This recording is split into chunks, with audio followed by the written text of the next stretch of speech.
నమస్తే, నేను మీ JK. Welcome to Hasa TV. ఏపీలో కోస్తా ప్రాంతాలను కలుపుతూ వెళ్ళేటువంటి కీలకమైన నేషనల్ హైవే కత్తిపూడి ఒంగోలు ఈ రహదారి విస్తరణకు భాగ్యం దక్కింది. దీనిని 4 లైన్లు 6 వరుసలుగా నిర్మించేందుకు డిపిఆర్ను తయారు చేయాలని కేంద్ర ప్రభుత్వం ఆదేశించింది. ఈ మేరకు సలహా సంస్థ ఎంపికకు అధికారులు టెండర్లు ఆహ్వానించారు. ఆ వివరాలను ఈ వీడియో ద్వారా వివరిస్తాను. వీడియో చివరి దాకా చూసి ఒక లైక్ ఇచ్చి మీ అభిప్రాయాన్ని కామెంట్ రూపంలో తెలియజేసి మా ఛానల్ని సబ్స్క్రైబ్ చేయండి ఫ్రెండ్స్.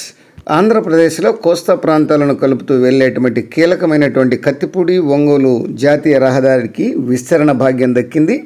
దీనిని 4 వరుసలుగా కొన్ని చోట్ల, 6 వరుసలుగా కొన్ని చోట్ల విస్తరించేందుకు డిపిఆర్ను తయారు చేయాలని కేంద్ర ప్రభుత్వం ఆదేశించింది. ఈ సలహా మేరకు సంస్థ ఎంపికకు అధికారులు టెండర్లను అయితే ఆహ్వానించారు. దీంతో 399 కిలోమీటర్ల మేర ఉన్నటువంటి ఈ రోడ్డును త్వరలో విస్తరించనున్నారు.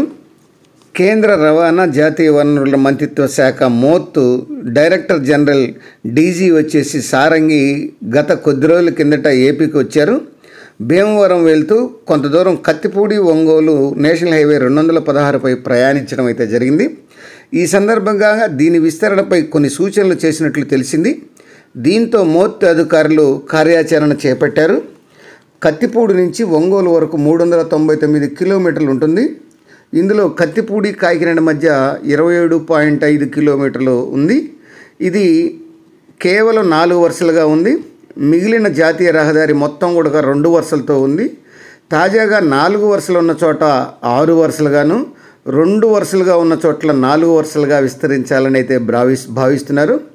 దీనికి సమగ్ర ప్రాజెక్టు నివేదిక డిపిఆర్ అయితే తయారు చేయడంపై దృష్టి పెట్టింది కేంద్రం మరియు రాష్ట్రం.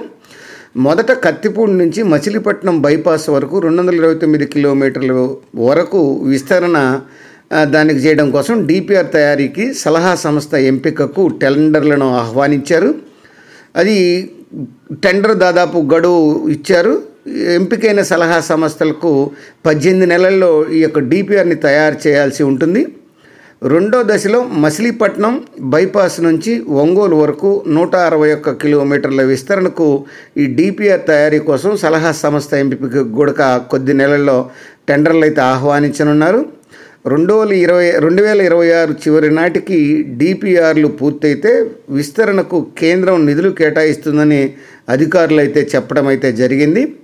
టోటల్గా ఏది ఏమైనా 2 ఫేజుల్లో, మొదట కత్తిపూడి నుంచి మచిలీపట్నం, తర్వాత మచిలీపట్నం నుంచి బైపాస్ నుంచి ఒంగోలు వరకు ఈ 2 ఫేజుల్లో ఈ కత్తిపూడి యొక్క ఒంగోలు జాతీయ రహదారి విస్తరణ పనులు అనేవి చేయాలని, ఈ తొందరగా పూర్తి చేయాలని ఈ కన్సల్టెంట్కు ఎంపికకు టెండర్లను పిలవడం కొంత ఆశించదగ్గ విషయంగా పలువురు చెప్తున్నారు. అది ఫ్రెండ్స్, మరొక అంశంతో మళ్ళీ మీ ముందు ఉంటాను ఫ్రెండ్స్.